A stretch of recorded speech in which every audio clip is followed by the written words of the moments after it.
celebration of Robert Willson. And looking at all the amazing people, and I'm telekinetically seeing all the smiles through the X-ray vision that I currently have, I know that this man was not only a legend, but a big heart. And we're here today to celebrate this remarkable individual in all the different ways that he is remarkable to us. And one of those ways, of course, is by being a person respecting so much of the land. So we'd like to take a moment to begin today by acknowledging the traditional territories of the Indigenous people and their commitments to stewardship and the land. We acknowledge the communities in the circle of the north, west, south, and eastern directions. The I was practicing this. The Haudenosaunee, the Huron-Wendat, thank you, the Anishinaabe, the Seneca, the Chippewa, and the current treaty holders of the Mississaugas and the Credit peoples. We share the responsibility with the caretakers of this land and ensure that the dish is never empty, and to restore relationships that we are based on peace, friendship, and trust. We are committed to reconciliation, partnership, and enhanced understanding. So a few things that I'd like to just point out that are very, very important. First of all, if anyone does smoke, we would like to invite you to only smoke, please, in the parking lot, which is just going down this hallway and out the back. Alcohol is permitted anywhere indoors, but please keep it here on the first floor. And if you are drinking today, please make sure there is a designated driver. There is no drinking and driving. It is in the afternoon, but it's still just as dangerous. So please don't do it. Also, masks are very, very, very, very, very recommended. And out of respect for the family and their requests, we're hoping that you keep them on while you are indoors. If you do need to take a break, please go outside and by all means take your mask off to drink or enjoy some of the amazing food and such. There are 2 washrooms upstairs as well as one down here. The washroom upstairs has a bathtub and it is functional. Do not ask me why I know this. Bubbles are given separately, but let me tell you, it is very comfortable and very relaxing. Emergency exits are located right behind Rob. He will help open the door, and of course, exits are this way, and I really feel like I am an airplane flight attendant right now. Thank you for the political correct I almost said. You're welcome. Yeah, she knows me very well. But here's the biggest expectation today. All feelings are welcome.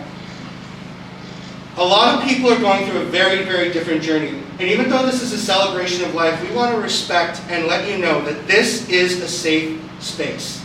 And we are here for ourselves as well as each other. There are no bad feelings.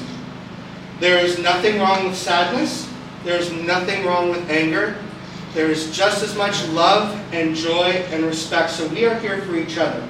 So anything that you are feeling, please know that we're feeling it with you and we are here for you.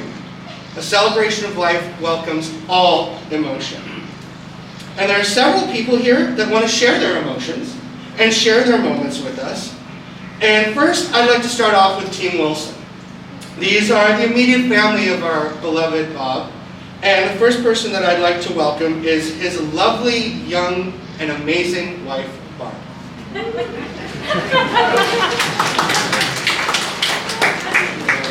Thank you, Christian. Hello, and thank you for all coming to this special event for Bob. And we welcome those on Zoom as well. From his very youngest and to his very oldest friends, it's lovely to see you all here.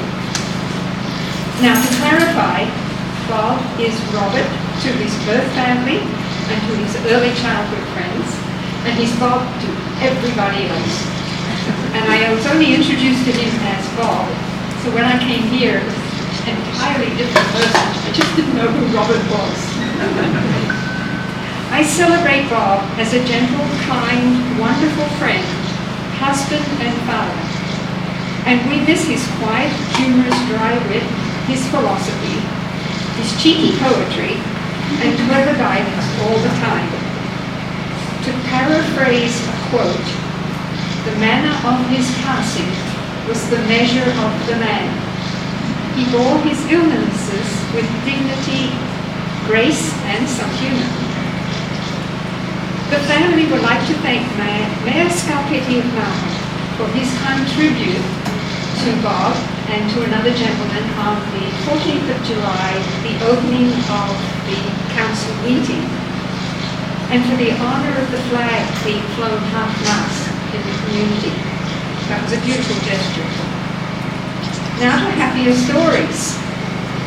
Our courtship in London was magical, and if he had not memorised the front door pattern of my flat that I shared with Ellen, the story would never be told. Somehow he got the, somehow he got hold of our number, phoned me up, and how could I resist the man who then found that all he could do was to talk to me, but I could not understand one word. He has a beautiful Wilson, very quiet voice, and then there was this awful accent. But somehow we got together. A lovely person who knew Robert early, from birth in fact, is his cousin Helen Campbell Barrie. She's watching on Zoom. Hi Helen, with her daughter. They share many memories of being on the family farm in Aurora with a great extended family, children tumbling, animals everywhere, and life in the summer there to enjoy. Helen is the keeper of the family genealogy, and she and Robert got together about every couple of months, and we had lunch, and they would exchange stories and histories, while her husband Don and I looked on and marveled at their discoveries. Thank you, Helen. When you go north in Aurora, the Wilson family farm is now a conservation area begun by the last Wilson to farm there, Uncle Lambert. It's named for him too.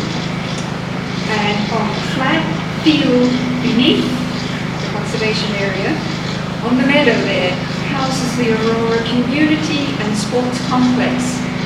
And this is a fitting memorial to a good, civic-minded family. Again, back in years to his oldest friend, Donny Ballantyne. Unfortunately, illness prevents he and Nancy taking a long drive here from Burton. Don and Robert have been friends for 82 years.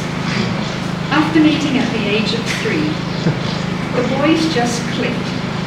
There's a photograph on one of the grids and through the loop of the 3rd birthday party, and Donny is in a little kilt and Robert is in a suit and tie at the age of 3. When I arrived here in Canada, Don with his wife, Scottish, pragmatic, funny, dry Nancy, and family of little ones were the example of a happy Canadian family for me to follow. There's more from Don coming later. Another long-time childhood friend for life is here, Don Henderson. Where are you? Don. We miss your lovely wife, Nan, our friend.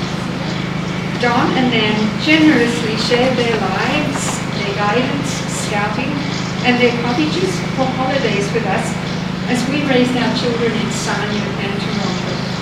It turned out well.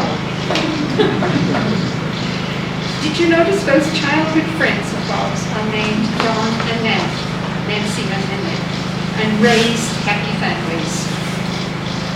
Now I thank all the friends and families that we grew to love in Sarnia. We've had wonderful times with Daphne and David Murray, Jan and Trevor Jordan, and Lindsay and David Smith. Lindsay is here with us today, taking that long drive by herself. Then there are the over-the-top friends in Thornhill, Janice and Bill Hargle, Ellen and Roundabout, and the whole bridge group. What a team they are. And then the exceptional pair, Louise and Gord Patterson. They are so special and have been great travel companions, New Year's Eve regulars, and glorious dinner celebration hosts and guests for over 40 years. Thank you all for giving Bob such a good time, good happy times. Bob was rich in friends from golfing, bridge, the neighbourhood, ESO, art, and Heintzman House committees. There was always laughter and lively chat at the art show committees in our house, and he never had to use a gavel. I don't know how he did it. They were a wild bunch. Bob loved a committee and reveled in paperwork and minutes. He liked nothing better than a blank sheet of paper and a pencil. And we're still going through every piece of paper he ever touched, his father ever touched, and his grandfather ever touched. I think the neighborhood has seen what we put out on Tuesdays.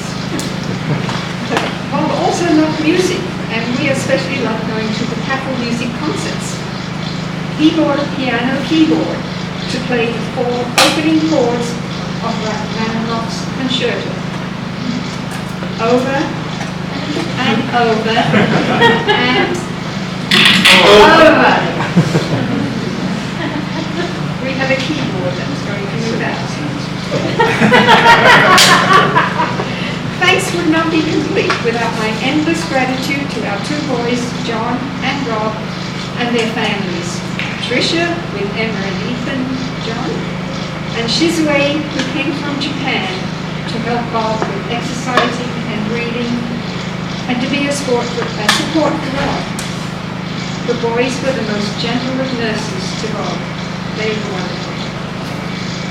Now Rob and Shizue have stayed on and transformed the house with amazing work, ideas of efficiency. Shizue has a great talent for tidy organizing, and Tricia for information on anything. I'm in awe of the family as wonderful human beings. Bob and Dorothy's family, proud of their achievements and doted on Emma and Ethan, who gave me endless joy and laughter and pleasure. Thank you also very much for your support. It's helped us through some sad days. And thanks to those who have come so far. Cousins from Colorado, where do I see it? There. And nieces from Thunder Bay and Hudson way up north. And cousins from Midland, Waterloo. And earlier in May, my sister and her husband came to see Bob. And now my brother John has come from Australia as well. And John is there. Thank you, John. And to our friend Chung Seto. Where is Chung?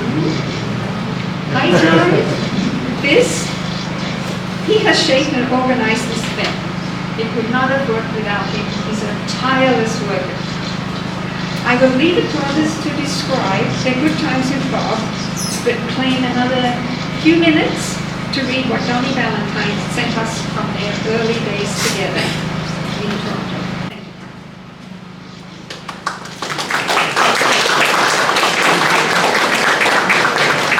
You know, just to tell you how amazing the Willson family is and how Bob and Barb truly are a 5-star B&B. See what I did there? Remember, it was free to get in today. So, first time I met them was when they would come to see the plays that I would work on with their grandchildren. And it was the first time I met these 2 remarkable people who were so excited to see the shows, and they were so proud afterwards. But I realized they're not just the type of people who would come and see their grandchildren. I had an audition to be in a band. Interestingly enough, it was John's band. And I show up to my audition scared out of my mind. And I look at the back, and there's Barb, and there's Bob. And they're just like, so I go running over there, and they're like, you know, giving you some good advice, whatever you do, don't blow it. And I go up, and I do the show, and they go nuts. And afterwards, I go back to sit with John and Barb and Bob, and they're like, we were really clapping for you. And I'm like, thanks. So, of course, John gave me the job. So I still owe you both that, and I love you both so much, and it's an honor truly to be here. And now, the man who is health and safety, a gentleman that I recently met, who came all the way from Japan, and one of the incredible sons, really quite a pleasure to have gotten to know. Ladies and gentlemen, Rob.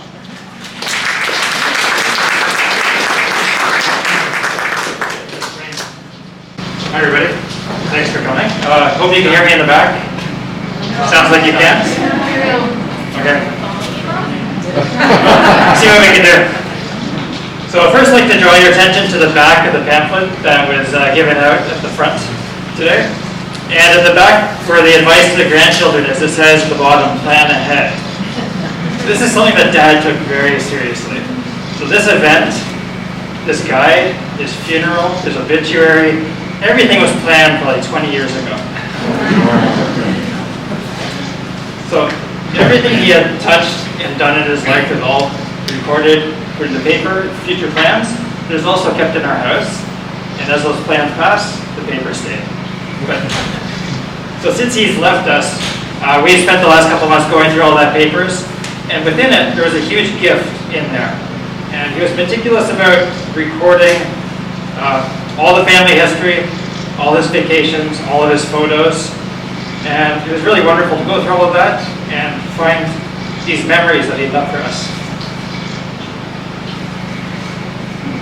So he put many hours into this. And as you can see in the TVs in the back, I've taken a selection of photos. There's probably about 50,000 I went through last week. But hopefully you can see the memories we have that he spent with you and with us on those TVs.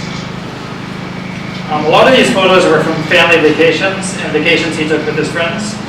And as Dad was an avid traveler, he instilled that love of traveling and exploring into us at an early age.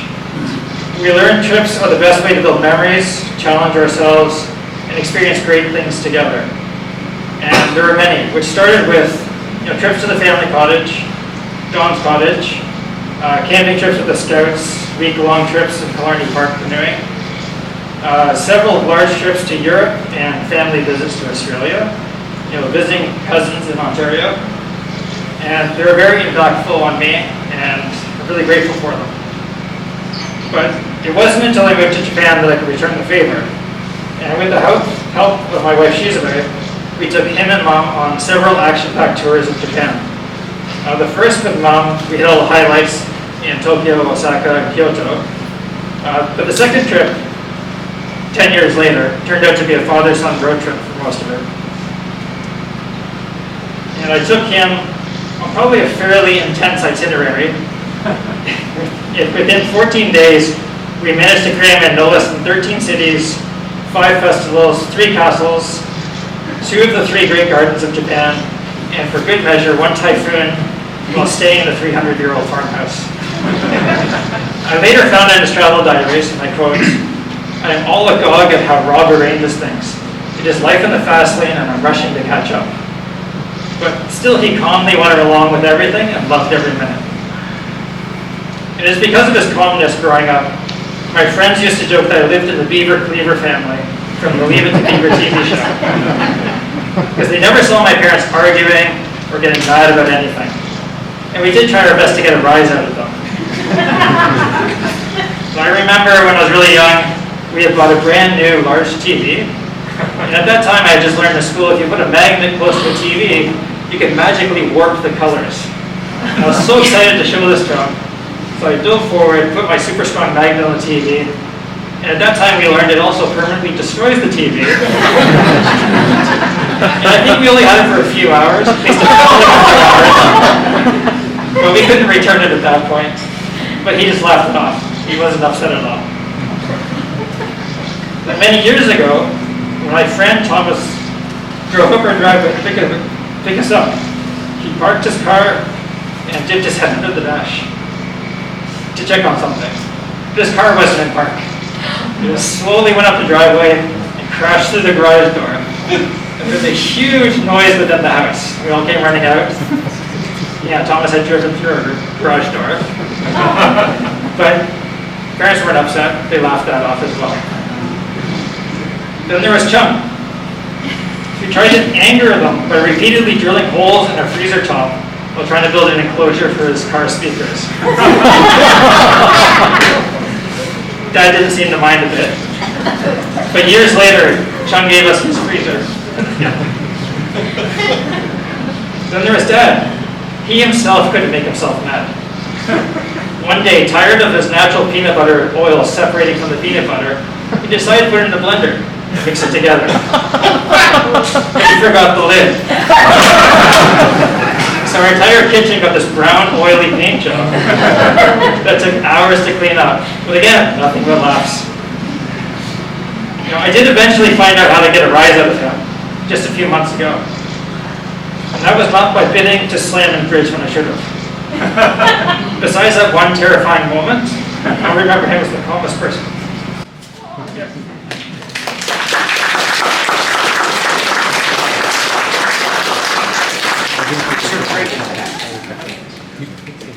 Rob, those stories are amazing.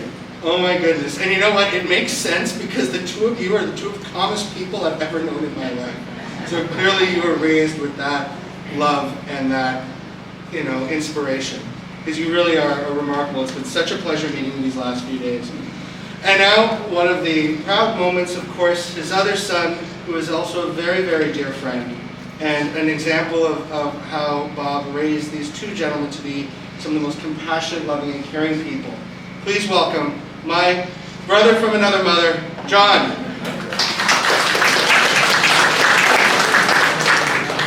Thank you, Christian. Don't listen to a word he says. So, Rob and I didn't consult on our anecdotes. He took one of my answers. But anyway, did it surprise any of you to learn that Dad planned this celebration of life 20 years ago and left all the instructions for us? I've heard from a lot of folks who work with him on committees that they really appreciated his calm and his planning ahead. So 20 years he planned this ahead. Dad was a planner. And one of the instructions was no eulogies, no sadness. This is not a funeral, it's a celebration of life, so tell a funny story. But Dad's not the kind of guy that a lot of funny stories are told about. Funny stories usually start with something going wrong, or getting lost, or a misunderstanding. But Dad was a planner. Took us to Europe, took the whole family to Europe when we were teenagers. Never got lost once. He was a scout leader for 11 years. Took us all, hordes of boys on countless canoe trips and camping trips. He never lost one. But there was this one time. It was a 2-day hiking trip. And after the first day of walking, we couldn't find the campsite that we booked. So we set up the tents in the forest along the path. So I was in the tent, getting changed, and I heard Dad yell, "John, get out of the tent!" I thought, holy cow, I'm in my underwear, I'm not getting out. But he sounded scared. I hadn't heard him like that before. So I unzipped the tent, I step out, I look around, I look behind me. Over the tent, I see all the scout leaders running. And Dad turns around and sees me and he says, "Keep going, 100 feet. And he runs. And I thought, is it a bear? Is it a wolf? I don't know. But I start running. I run into the forest. I run for about a minute before I realize I have no idea how far 100 feet is. So I just keep running. Eventually I stop and turn around. So there I am, in the woods, in my underwear. It's getting dark. I'm looking back through the trees at the campsite, trying to see what's wrong. And after a minute, I realize what's wrong. Nothing. There was nothing wrong. Nothing. The campsite was empty, but I couldn't see anything wrong. But I waited. The mosquitoes had a feast. And eventually the leaders came back into the campsite. I headed back down. And they're all standing in a circle on the other side of my tent, looking at the ground. So I walk up. What happened? And this is what he told me. He said, well, we were having trouble getting the kerosene stove lit to cook dinner. So I had the great idea of putting the kerosene stove into the biggest pot. The pot acted as a windbreak. We got the stove lit, no problem. We started cooking. So you've got the dinner on the stove. There's flames. There's more flames. There's smoke and flames. He lifts off the pan. and the whole kerosene stove is on fire. There's flames jetting out all over the place. He says, I thought it was going to explode. So we ran. So I said, what happened? And he said, well, so Dad, the engineer, was back in this point. He says, well, I realized too late that the steel pot would reflect all the heat back at the stove. And it melted all the seals and the valves and the jets. And it just leaked all over the place. I said, I mean, what happened? Why didn't it explode? He said, well, I don't know. The last thing I did before we ran was I kicked it over. I guess it burned itself out. I guess it burned itself out. From the man who worked at Imperial Oil for 30 years. Designing refineries that look a lot like a kerosene stove. I guess it burned itself out. So, not exactly a funny story. More like a brush with terror and possible disaster. That's what comes to mind when you ask me for a funny story about my dad. I'm pretty sure we didn't tell any of the parents that on Sunday afternoon when we dropped the scouts back home. But I got to see all sides of my dad that day. Dad the planner who helped plan that trip. Dad the dad who was afraid he was about to blow up one of his sons. Dad the engineer, and Dad the super calm, unshakable guy. That's how I remember him.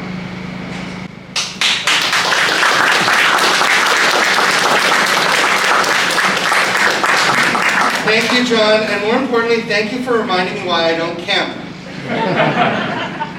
You know, Bob was not just a remarkable man to people who he knew. He was also a remarkable man to the community. And you can tell when somebody from the community wants to come and say a few words. It's my pleasure to introduce City Councillor Keith Irish up to say a few words now. Mr. Irish.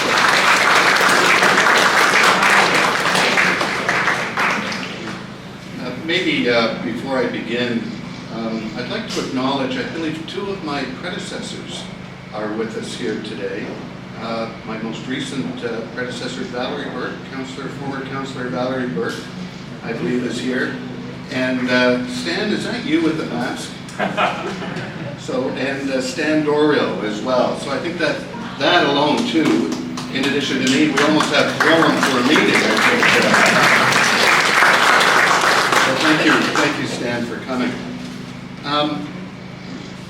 I think that it's a true testament to Bob, and for all of us, that there are so many of us here, actually, to honor him and celebrate his life in a place that he held so very dear. I'm going to read a brief statement on behalf of Mayor Scarpitti and then close with a few words of my own this afternoon. On behalf of members of council in the city of Markham, I would like to offer heartfelt condolences to the family of Bob Willson. A resident of Thornhill for nearly 60 years, Bob understood that great communities do not occur by accident. They require effort on the part of many to make them that way and become even better. He was proud to contribute and to call Thornhill and Markham home. Those that had the pleasure of knowing and working with Bob admired him for his knowledge, wise counsel, and calm deportment. Bob also never sought the limelight. His quiet and unassuming approach naturally brought people to him in common cause and achievement.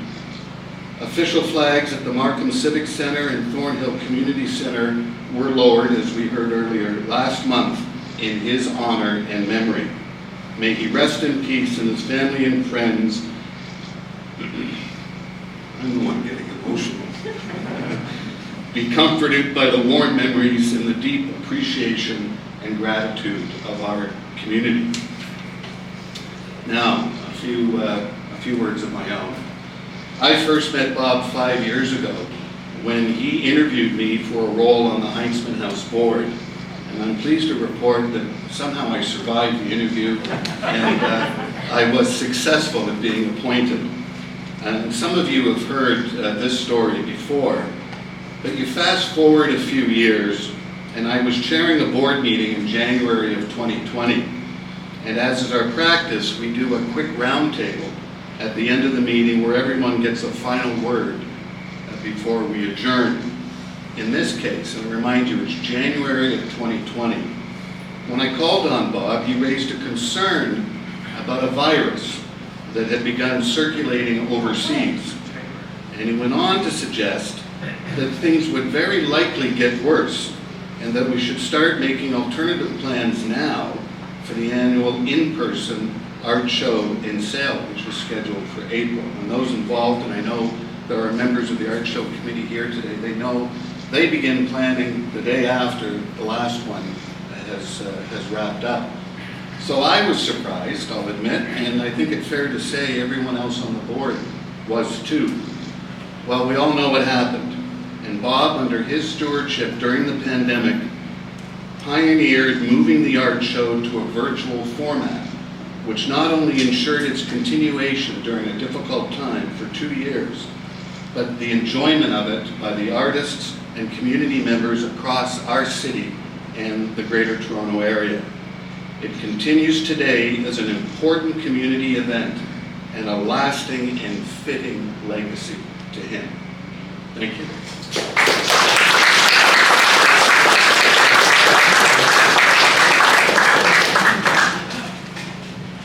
That was a beautiful tribute to him in the community. To have so many city councilors here really shows his dedication over the years. And thank you for saying a few words, and certainly also to be honored by the mayor is a very special occasion. Now, back to Imperial Oil. And interestingly enough, in my notes, I also have scouts. So we might get some more details on this. But I'd like to invite Barrie and Dorothy Rutherford to come and say a few words about their relationship with Bob. Please welcome.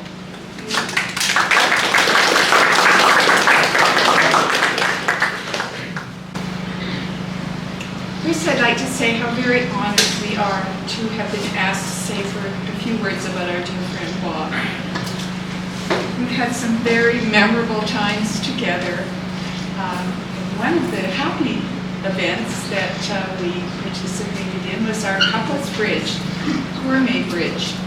And the Tallhursts, the Burtons, the Rutherfords, and the Wilsons spent many happy hours eating, drinking, and playing bridge. And I think one of the highlights of our bridge group was the night that Barb and Bob served a traditional Japanese dinner. Do you remember, Barb? You said you'd never do it again. It was a lot of fun. And they greeted us at the door, fully dressed in traditional clothes, and it was a delicious dinner from beginning to end. Bob was a wonderful bridge player and a very patient bridge player. He never would get angry if you misplayed your cards, but he might raise an eyebrow and look at you in a certain way, but nothing was ever said.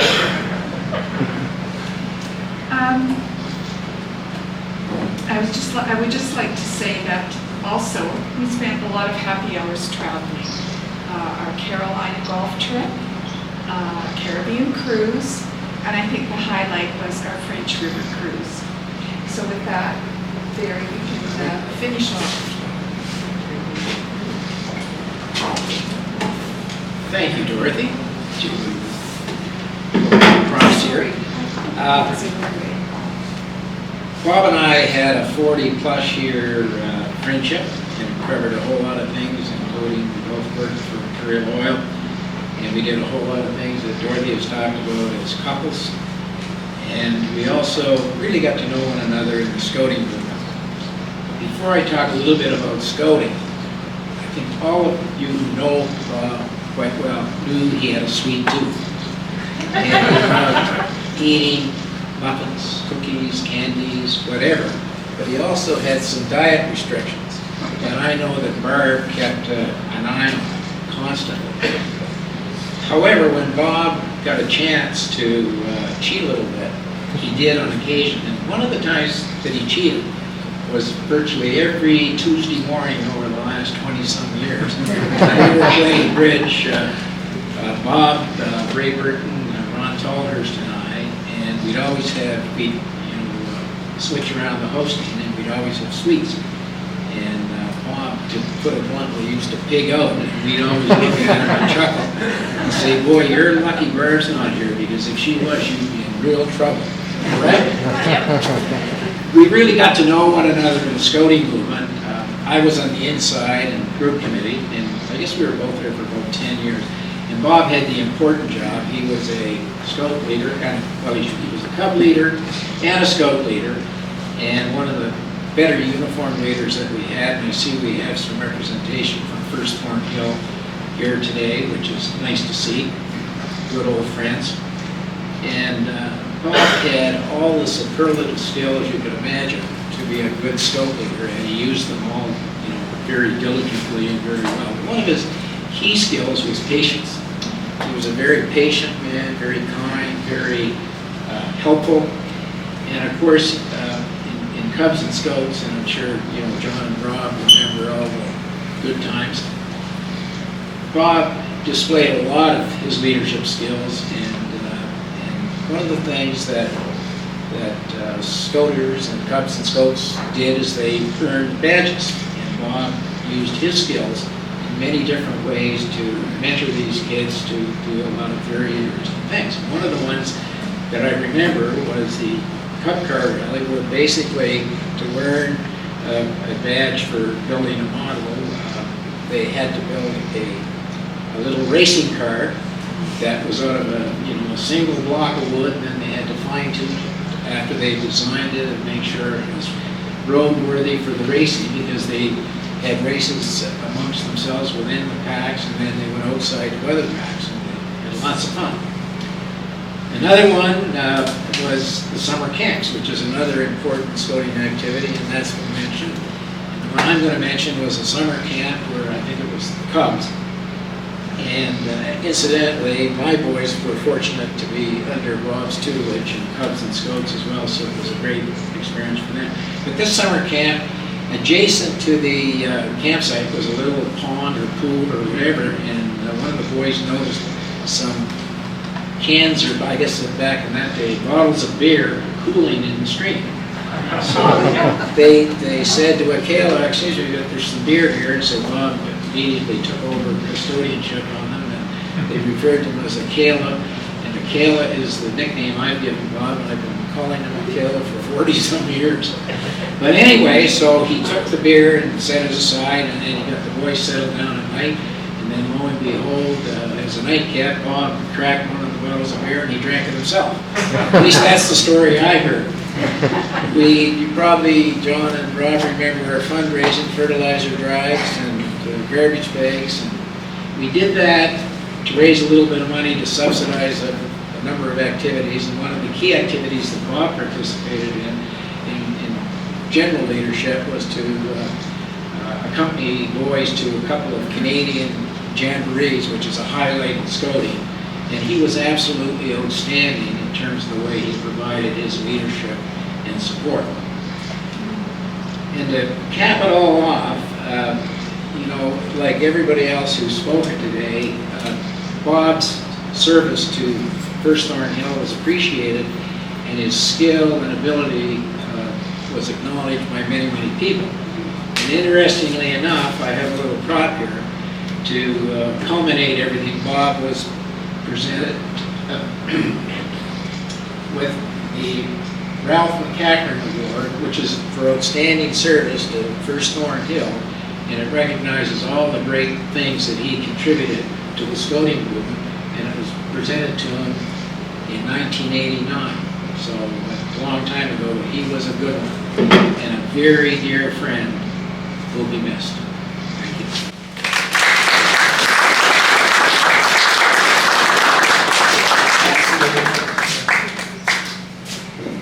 That was incredible. Thank you so much. And what a treasure to find. Truly a treasure to find. So later on, we'll have it displayed. So you can... I took it off the table. I needed a prop. Please return it. So let me rephrase. Yes, please return it to the spot you found it just beforehand. But seriously, you have to work with what you got. And I can admire any speech where they're like, I need something. Perfect. So to continue with this legacy of friendship and also to bridge to the next level of bridging, which bridges to this group of people to which they played bridge. Please welcome Pat and Ray Burton.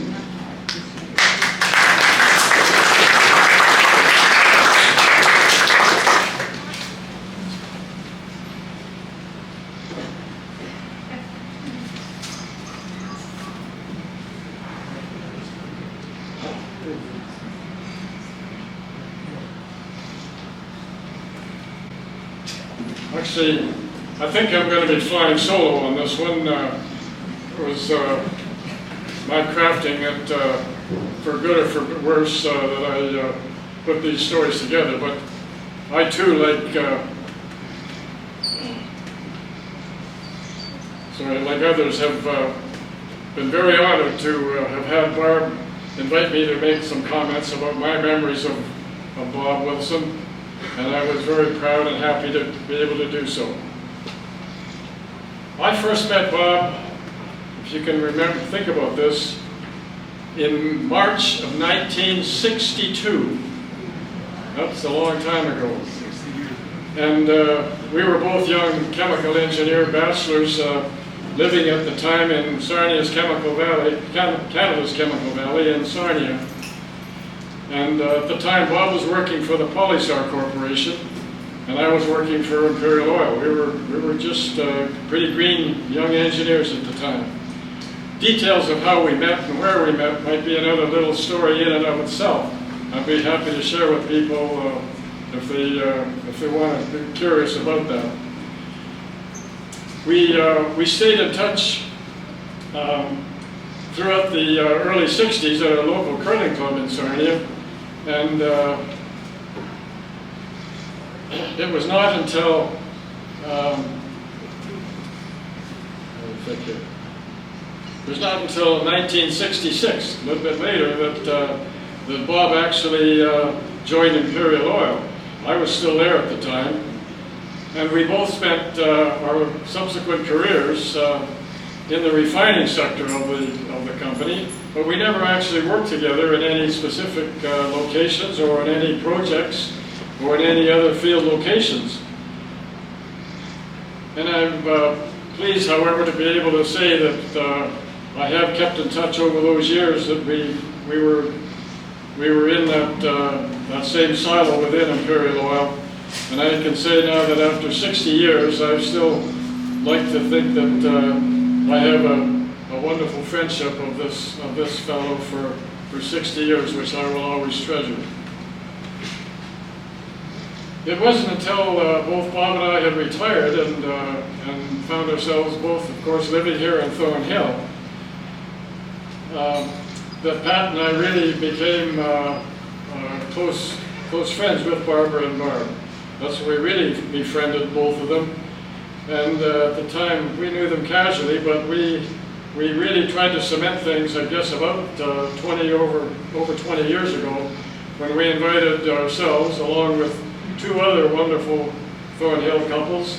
So we made an eightsome out of it, namely Barrie and Dorothy Rutherford, and Ron and Marley Tallhurst. And along with the Wilsons and the Burtons, we formed a mixed bridge group that lasted for 22 years or thereabouts.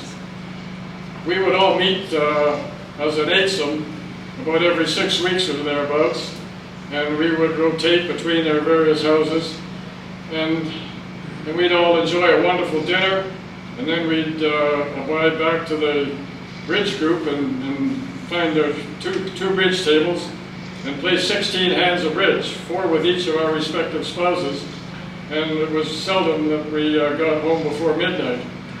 We had some wonderful sessions. And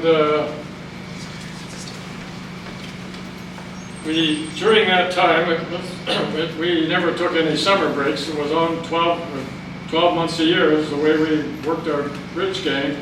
And during the summer, we always found a date that we would all emerge, the 8 of us, and they would all come up to the Burton's cottage up in Halliburton County in Lake Canisius.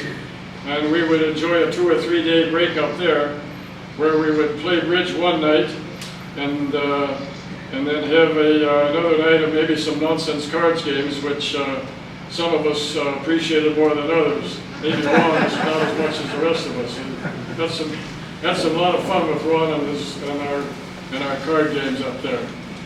I have, though, a lot of fond memories of those times that we spent up in our cottage, and I put the Bristol board package together, and I've got it over there. We'll put it out on the window ledge so you can see some wonderful photo memories of the times that we spent as an MCing up in Halliburton. And not only did we all play as an MCing in a lot of bridge sessions, but the four guys also played golf together at the Esso Golf League, and every Tuesday morning from about late April until about late October. But then when the frost came, we had to decide to ask ourselves, well, what are we going to do on Tuesday mornings now? And Bob came up with the idea, let's play stag bridge. So we did that, and the four of us, Ron and Barrie and Bob and I, we faithfully, with some spares occasionally, we met at one of each other's house every Tuesday morning from 9 o'clock until noon, and we played a lot of bridge together for 6 months of the year.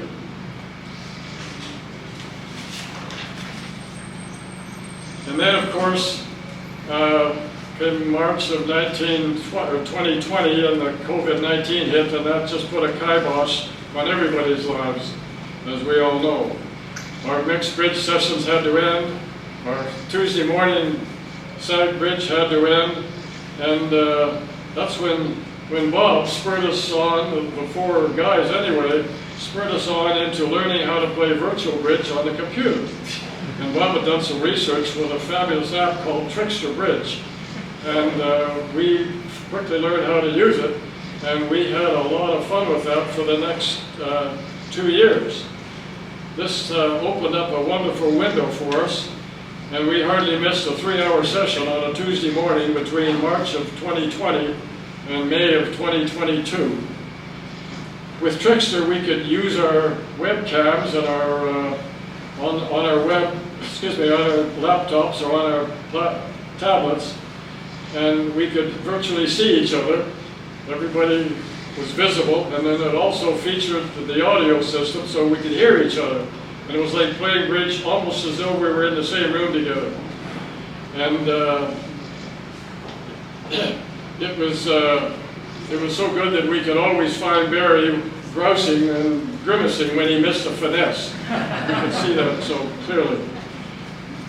We looked forward, we switched partners every week, of course, and Bob kept score faithfully each day, and we looked forward at the end of the day. He would give us an email summary of how the day went, and there was a balanced and humorous report regardless of who won that particular session.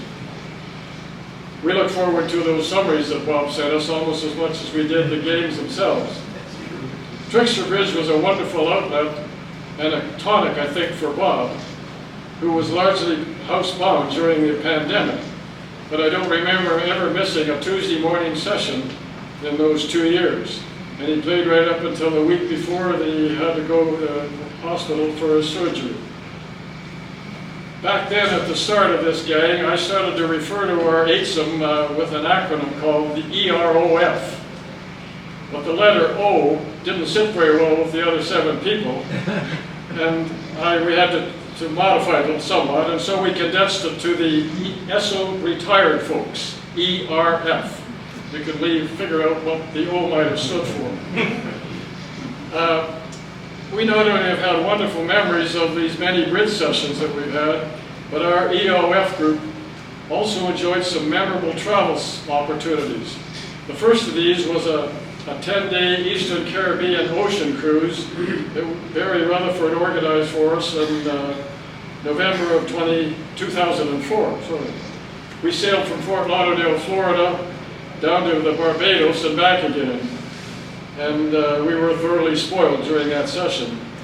Even though Holland America, the cruise line, managed to lose Ron and Marlee's luggage just as we were about to embark on the ship in Fort Lauderdale. That's a story in and of itself they might share with you. A year later, we organized a 2-minivan, 2-week driving excursion to tour and to play a little golf down in the Carolinas.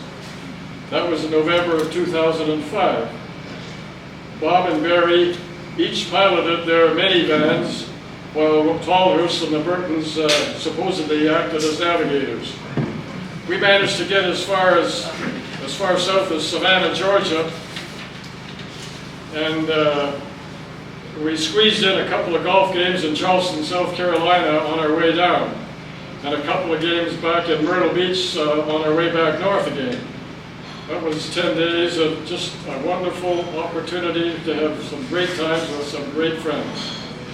I also found a few photos from both trips that you can peruse later at your leisure. There was a third trip we made that I don't have any pictures of, but we've done it as a DVD that everybody shared. But it was a later wonderful river cruise that Barrie might have mentioned. And we spent 3 weeks touring France, from the Marseille and the Mediterranean all the way up to the North Sea at Le Havre and Honfleur, with Paris in between. Some wonderful travel opportunities. Just some my last remarks about our wonderful times together with the Thornhill SO retired folks. During one of our sessions that we had up in Haliburton County, the gals did a little touring of the county during the Arts and Crafts Show that was held in Haliburton every year.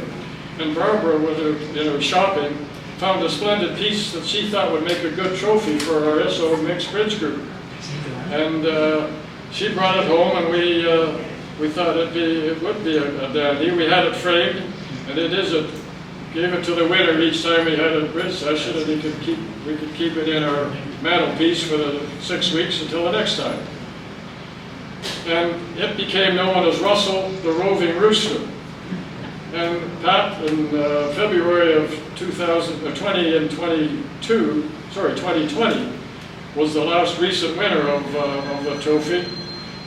And it has resided at our house since then. But it seems now that to us that that Russell should reside with Barb as his rightful first owner. She was the one who found it in the first place. And as a fitting tribute to Bob, we think a fond memento would be suitable from his 6 loving friends of the SO retired folks. So,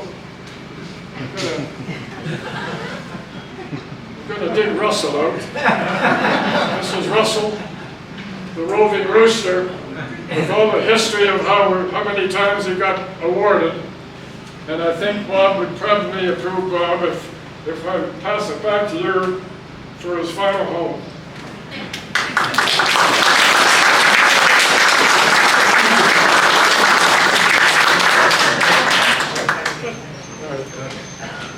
Thanks very much, Christian. My pleasure. Absolute pleasure. Beautiful speech. And just to check in, that wasn't off the table, was it?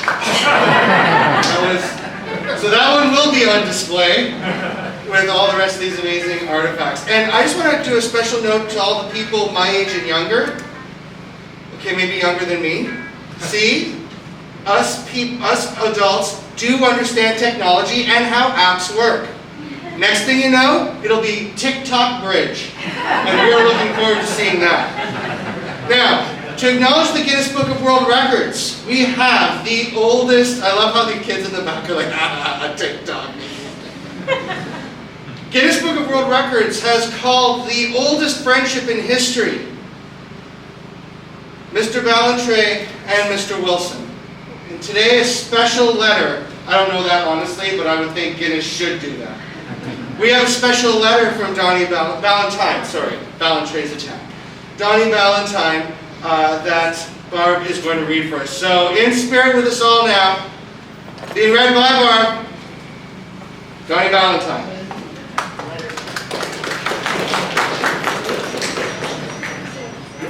So Donny writes from, where is it? Haliburton.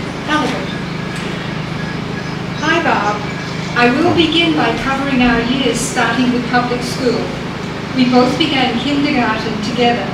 Our mothers dropped us off at John Wanless Public School in the morning. but didn't pick us up at noon. We stood and agonized. I remember the family story is that Robert pointed in one direction and Donny pointed in another. Anyway, we stood and agonized. Where to go, and luckily started in the right direction and walked the 4.5 blocks home. As we got older, we would often walk that very route after dinner wearing our skates and carrying our hockey sticks to play pick-up hockey with others until the lights went off at the school's natural ice rink. Then walk home again in our skates, exhausted. When we went to high school at Lawrence Park Collegiate, it was much further from home, so we rode our bikes. We both graduated from the University of Toronto, Robert in chemical engineering, and I in commerce and finance. Our summers were spent at All Lake with our mothers, our fathers coming up on the weekends. I have to interject here to say that there was no running water in this cottage. And Robert described that his socks would stand up. They didn't wear them very often. Our fathers coming up on the weekends. We swam, fished, boated, played poker for matchsticks, and had great fun. And some of these pictures are on the streaming blue. In our teens, we both bought golf clubs and spent many days playing golf on the Don Valley Golf Course, an extremely tough course at $1.75 for up to 36 holes.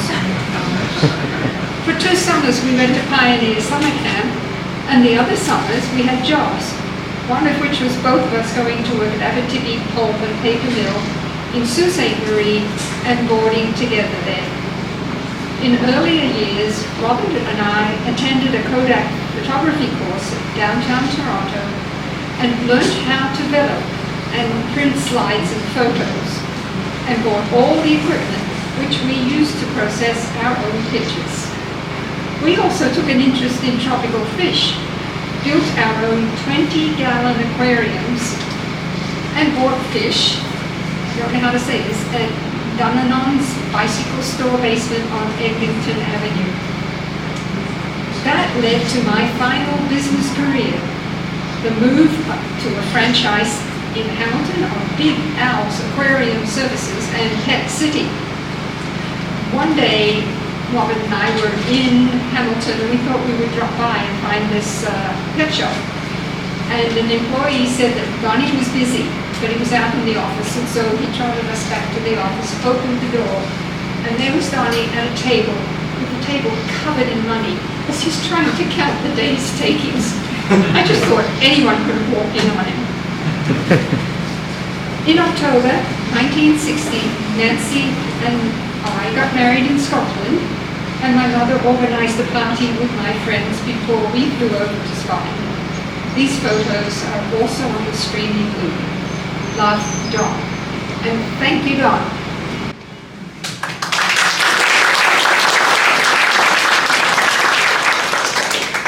Mr. Ballantyne, seriously, I mean, I really, really hope from all the stories that you've heard, you know, they're all favorable, don't worry. But all the stories that we've heard, I think it's true to say that all of us hope that we have a friendship as long-lasting and as loving as the one that you have with Bob. So, thank you so much for that incredible, incredible letter. And now, I would like to call up one of the individuals who helped put all this together. He is a member of the board of the Heintzman House. Please welcome a wonderful young man, a very good friend of Robert, not Bob, but a good friend of his son. Please welcome Chung Seto.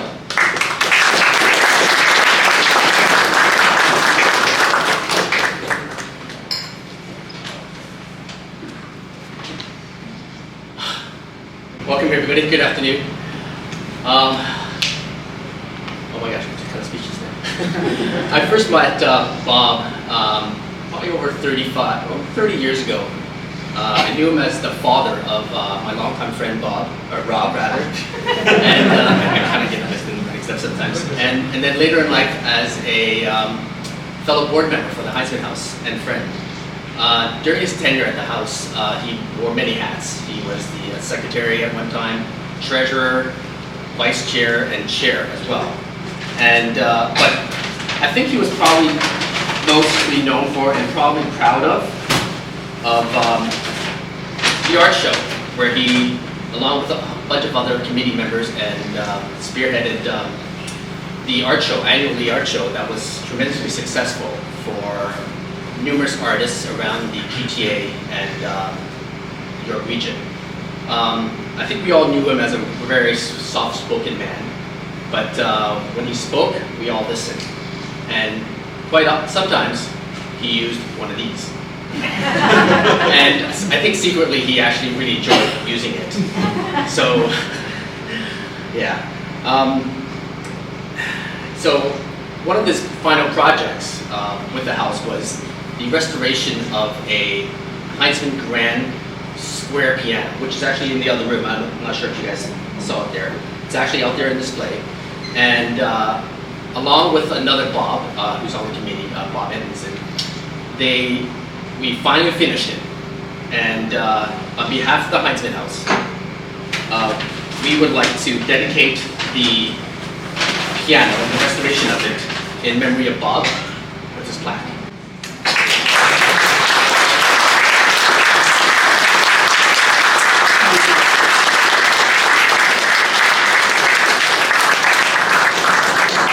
So let's all grab a drink to the man, Bob Willson, the man with a gavel.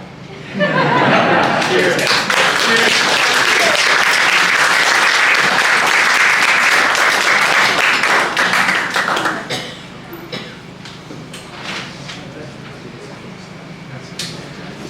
As a school teacher, is there any way I can take that gavel with me for next year? No, Boston House. Thank you. And our last speakers that I would like to invite up for the day are friends who've gone on many adventures with Bob and Barb. Please welcome Louise and Gordon Patterson.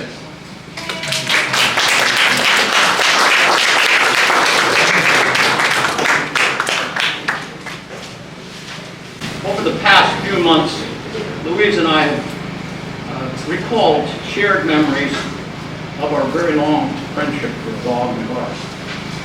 And Louise is going to relate a few of those today.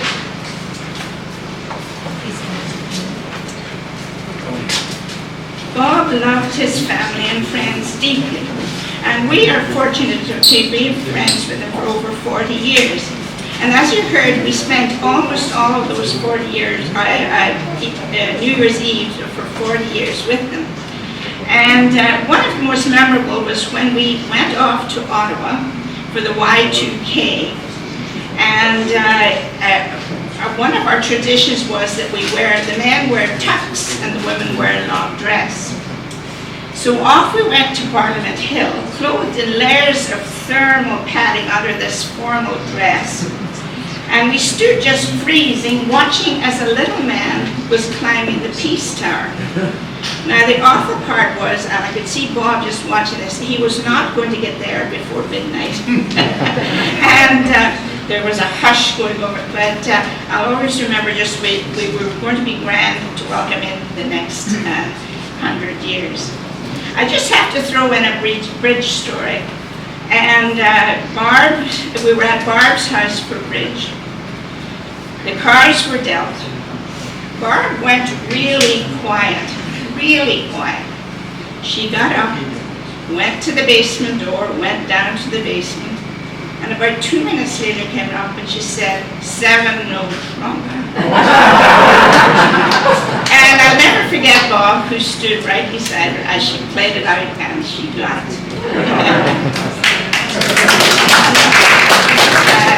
He loved his warm and welcoming home on Silveraspen, where delicious food and great conversation and much laughter were always part of the gathering.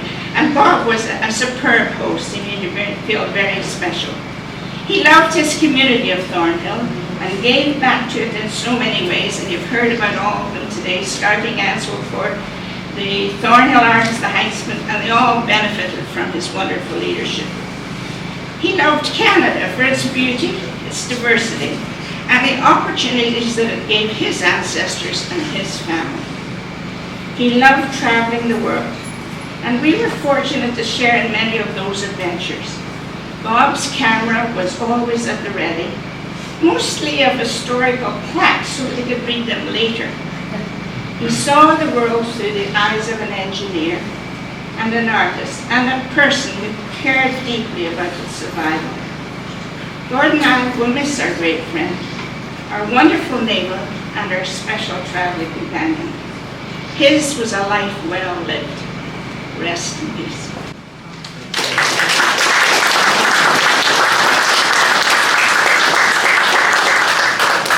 I don't think there's a dry eye in the house after that. That was amazing. Well, like every good show, there's an encore. And we have a very special announcement that was just brought to my attention. So I'd like to call up Denis Lanoue, who is an old friend of 50 years. When I say old, I mean time, not your age. You look young and amazing. Please welcome Denis Lanoue. I won't be long. I first want to thank the family for giving me the opportunity to say a few words about my friend Bob. As you mentioned, I've known Bob for 50 years, but for the sake of time, I will just talk about the start of our relationship and the last 15 years with the Esso Gulf League. I first met Bob in 1972 when I was a contact engineer for the new hydrorefiners at Montreal refineries. Felix Raimondo will remember that name. Bob was the technical advisor for the engineering division, providing me technical assistance for writing the operating procedures. Bob and I connected immediately, and we maintained this relationship for the past 50 years. Bob, at the time, Montreal Refinery had a refinery manager who did not like engineering division intervention into his operation. I was protecting Bob against the bad wolf, and he highly appreciated it. I've been the chief organizer for the Esso Gulf League for the past 14 years. In fact, I took it over from Burton, who spoke in here today, and Barb Willson, who were running this league alone for many years. They were working very hard at it. We are now a team of 8 to do the work they were doing at the time, and we are the envy of many private clubs. Bob has always been a very active member of our golf league. He knew everyone, and everyone knew him as a very nice golfer to play with. It's not that he had the longest drives, nor the longest spots, nor the lowest score. It is just that he was very pleasant to play with and to talk to him about. We could talk to him about anything. Bob was always positive and inspirational. I remember playing with him and Ron Toller's last fall and telling Bob that I knew him 10 years longer than I had known Ron Toller's. And Bob started laughing and remembered John Rowan, who was that bad refinery manager in Montreal. So we were laughing together about it, and but it's good to have memories that date back 50 years ago. So after his passing, Barb came to me and conveyed Bob's desire to provide the Esso Golf League with a trophy in his memory. Our leadership team decided to call it the Gracious Golfer Trophy. And Barb will be joining me at our tournament on September the 6th to present it to the golfer who demonstrated the most some of the characteristics that Bob displayed during his golfing career.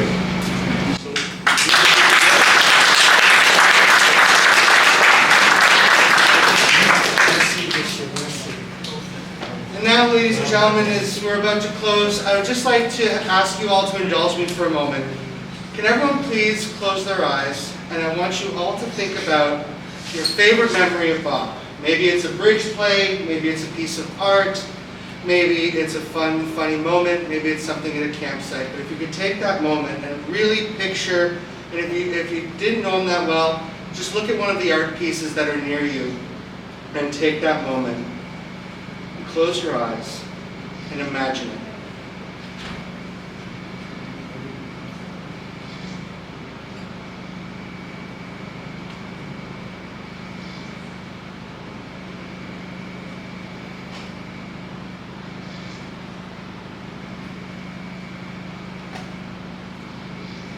Now please open your eyes.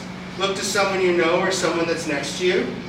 And through that mask, smile and think about that memory. Because right now those memories are going out into the universe and to wherever Bob is. And that really amazing energy you're feeling right now is him and all of us together celebrating those memories. So please, feel free to share that memory with the people near you.